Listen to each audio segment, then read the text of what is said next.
Mantan pelatih AC Milan, Fabio Capello yakin bahwa Simone Inzaghi tidak memainkan Di Marco dan Bastoni dalam starting 11 melawan Arsenal dikarenakan Bukayo Saka. Seperti diketahui, Inzaghi melakukan beberapa perubahan mencolok pada susunan pemainnya saat menjamu Arsenal di UCL kemarin. Sang pelatih tampak mengistirahatkan beberapa pemain kuncinya di setiap lini, terutama Alessandro Bastoni dan Federico Di Marco. Sebaliknya, Inzaghi justru menurunkan Jan Bisek dan Matteo Darmian di sisi kiri yang hampir tidak menawarkan kualitas menyerang yang kreatif. Jelas saja, hal ini pun membuat beberapa pihak sempat meragukan strategi yang diterapkan Inzaghi untuk menghadapi salah satu tim terbaik di Eropa. Banyak pihak yang menilai bahwa pelatih Inter tersebut terlalu meremehkan pasukan Mikel Arteta. Meski demikian, Fabio Capello menganggap bahwa Inzaghi menerapkan strategi seperti itu dengan alasan untuk menjaga kebugaran pemain tertentu untuk menghadapi duel papan atas melawan Napoli. Di sisi lain, sang pelatih ingin memberikan pengawalan khusus kepada Bukayo Saka selaku pemain yang harus diwaspadai. Dan terbukti, Bisek maupun Darmian tampil nyaris tanpa celah untuk mengawal ketat Bukayo Saka dalam memberikan kontribusi yang menentukan bagi Arsenal. Inzaghi membuat keputusan untuk mempersiapkan taktik tanpa Di Marco dan Bastoni di sisi kiri. Ujar Capello kepada Sky Sport Italia melalui FC Inter 1908. Strategi ini memang tampak meremehkan Arsenal, tetapi Inzaghi sangat memahami bahwa karakter Di Marco dan Bastoni akan kesulitan dalam menghadapi Bukayo Saka. Inzaghi mempersiapkan pertandingan dengan pendekatan yang tepat sehingga mereka tidak terlalu kesulitan. Hal ini membuat Inzaghi tidak sekedar memikirkan lawan, namun ia juga bisa mengistirahatkan pemain.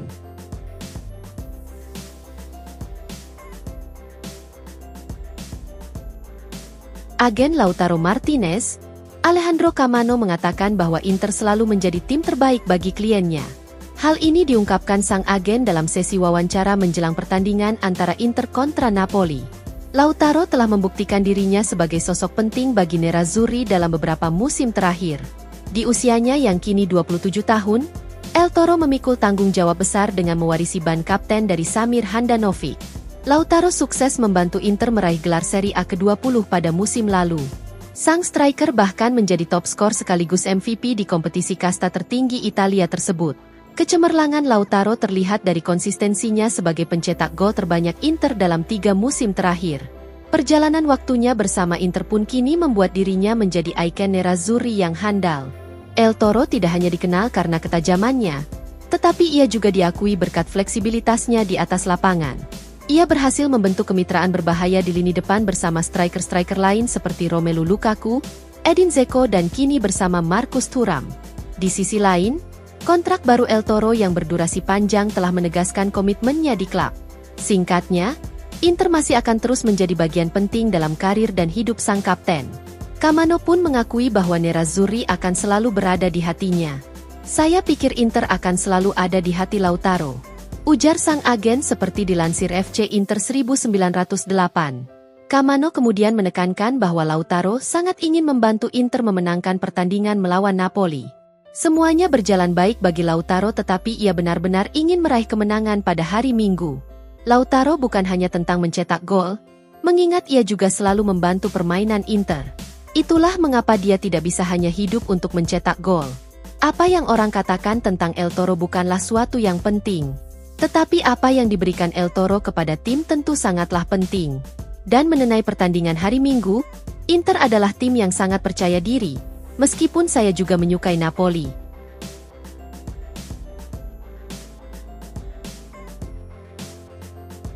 Gelandang Inter Milan, Nicolo Barella dan Henrikh Mkhitaryan sedang dalam kondisi segar dan siap untuk pertarungan lini tengah yang sengit melawan Napoli. Gazzetta dello Sport mencatat bahwa Barella dan Mkhitaryan merupakan 2 pemain Inter yang telah menempuh jarak terjauh musim ini. Pelatih Simone Inzaghi telah mencoret sejumlah pemain kunci dari starting 11 pada pertandingan Liga Champions melawan Arsenal. 2 pemain yang paling menonjol absen dari susunan pemain di laga tersebut adalah Barella dan Mkhitaryan. Di satu sisi, Hakan Çalhanoğlu kembali ke starting 11 di lini tengah Inter saat menghadapi The Gunners. Namun pemain yang turun dari menit pertama bersama Çalhanoğlu adalah Piotr Zielinski dan Davide Fratesi. Selama beberapa musim terakhir, Barella dan Mkhitaryan telah membentuk trio lini tengah pilihan utama Inter bersama Çalhanoğlu. Tidak sulit untuk memahami mengapa Inzaghi memutuskan untuk melakukan rotasi skuad yang signifikan pada hari Kamis dini hari kemarin. Hal ini disebabkan sang pelatih juga harus memikirkan pertandingan puncak klasemen Serie A melawan Napoli pada Minggu malam. Di lini tengah, ada kebutuhan khusus untuk memikirkan tingkat energi para pemain kunci. Laga menghadapi Napoli dipastikan akan menjadi pertandingan yang sangat menuntut fisik. Oleh sebab itu, lini tengah akan menjadi area yang paling menampilkan pertarungan sengit. Barella menjadi pemain yang menempuh jarak terjauh untuk Inter musim ini dengan menempuh jarak rata-rata 10,632 km per laga. Kemudian Mkhitaryan berada tepat di belakang Barella dengan jarak tempuh rata-rata 10,582 km per laga. Ini adalah bukti besarnya kerja keras yang harus dilakukan para gelandang box-to-box untuk menjaga formasi 3-5-2 Inter tetap berjalan.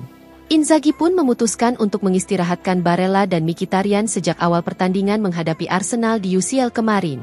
Dengan demikian, kedua gelandang tersebut diperkirakan dalam kondisi segar untuk melakoni pertandingan yang melelahkan menghadapi Napoli.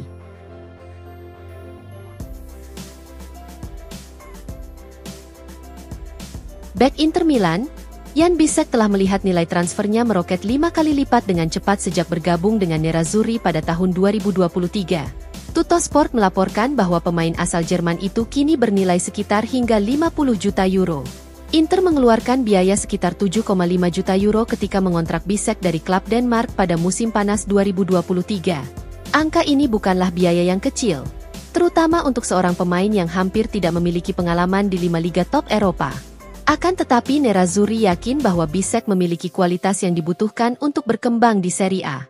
Bisek memang membutuhkan masa penyesuaian pada awal musim lalu, di mana ia baru mulai bermain secara rutin untuk Inter pada bulan November dan Desember. Namun pada paruh kedua musim lalu menjadi jelas bahwa pelatih Simone Inzaghi sepenuhnya mempercayai Bisek, baik sebagai pemain inti atau pilihan dari bangku cadangan. Berselang satu musim, Bisek telah menarik minat transfer dari beberapa klub Eropa termasuk West Ham United. Klub Premier League tersebut dikabarkan bersedia mengeluarkan biaya sebesar 30 juta euro. Inter bisa saja menjual pemain berusia 23 tahun itu untuk meraih keuntungan besar. Namun Nerazzurri tidak berniat melepas sang pemain. Sebaliknya, Inter merasa bahwa Bisek akan menjadi bagian penting dari skuad untuk musim ini. Pelatih Simone Inzaghi membutuhkan kedalaman skuad untuk menghadapi jadwal pertandingan yang lebih padat dari sebelumnya di semua kompetisi. Dan pada prosesnya, Bisek juga telah mendapat banyak menit bermain di musim ini. Yang paling menonjol dari penampilan Bisek adalah ketika ia menjadi starter menghadapi dua raksasa Premier League di UCL, yakni Manchester City serta Arsenal. Dan sekarang, jika Inter mempertimbangkan untuk menjual Bisek maka mereka bisa melepasnya dengan harga yang jauh melampaui dari apa yang ditawarkan West Ham selama musim panas lalu. Laporan menjelaskan bahwa nilai transfer pemain asal Jerman tersebut kini telah meningkat menjadi 40 hingga 50 juta euro.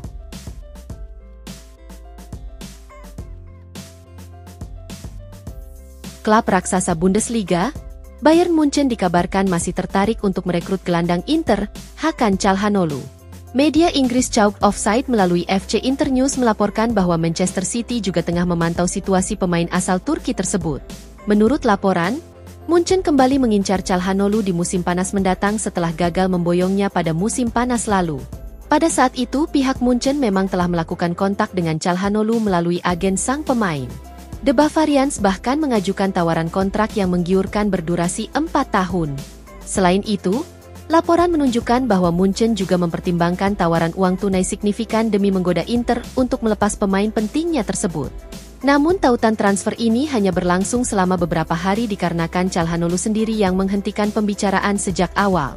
Mantan gelandang AC Milan itu secara terbuka menyatakan bahwa ia tidak berniat hengkang ke klub manapun.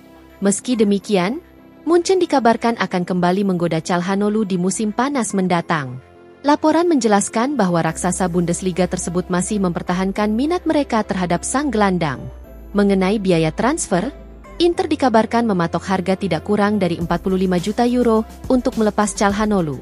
Dan dengan biaya sebesar itu, Munchen tentu bukan satu-satunya klub besar yang berminat merekrut sang gelandang.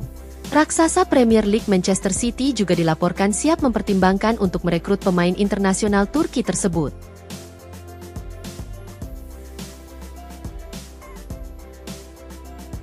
Pemilik Inter Milan, Oaktree Capital dikabarkan sedang mempertimbangkan apakah akan segera menjual klub atau menunggu 3 tahun untuk meningkatkan investasinya. Jurnalis Il Sole 24 Ore, Carlo Vesta melalui FC Internews melaporkan bahwa hal ini telah menjadi subjek yang memecah belah dalam dana asal Amerika Serikat tersebut. Beberapa pihak seperti Alejandro Cano mendorong untuk mempertahankan klub agar nilainya dapat tumbuh. Sedangkan pihak lain berpendapat agar penjualan lebih cepat dilakukan untuk memaksimalkan keuntungan langsung. Perdebatan strategis ini mencerminkan perbedaan visi tentang cara terbaik untuk menyeimbangkan keuntungan jangka pendek dengan potensi keuntungan yang lebih besar di masa depan. Beberapa bank investasi yang termasuk Goldman Sachs telah mengajukan calon pembeli klub selama beberapa waktu, tetapi belum ada tawaran konkret yang muncul. Carlo Vesta mencatat bahwa semua pihak di sekitar San Siro sedang menunggu keputusan dengan menahan nafas selama perdebatan berlanjut antara tim Oaktree di Los Angeles dengan tim yang ada di Milan. Hal ini memang merupakan hari-hari yang berpotensi krusial bagi upaya Inter membangun stadion baru di area San Siro. AC Milan dan Inter hampir mendapatkan dokumen kelayakan dari pemerintah kota Milan, yang akan memungkinkan untuk melanjutkan upaya bersama dalam merenovasi stadion ikonik mereka. Oleh karena itu, seharusnya tidak ada ruang untuk gangguan sebesar ini. Namun seperti halnya setiap dana lindung nilai, Oaktree juga akan mengutamakan keuntungan. Prioritas dana Amerika tersebut pada profitabilitas dapat mempengaruhi keputusan mengenai penjualan potensial atau jangka waktu investasi. Meski dana lindung nilai mempunyai reputasi buruk, namun Inter diklaim telah berkembang pesat di bawah kepemilikan Oaktree. Memiliki Alejandro Cano di pihak Nerazzurri tentu merupakan dorongan bagi La Beniamata. Akan tetapi beberapa bulan ke depan mungkin akan terungkap apakah dukungan Cano akan mengarahkan keputusan yang mendukung kelanjutan atau keluar tepat waktu. Gangguan di luar lapangan seperti ini tentu merupakan sesuatu yang tidak diinginkan pelatih Simone Inzaghi di saat ia tengah berupaya membawa Inter ke level yang lebih tinggi. Seperti diketahui, Nerazzurri baru saja mengalahkan Arsenal dalam pertandingan besar UCL musim ini.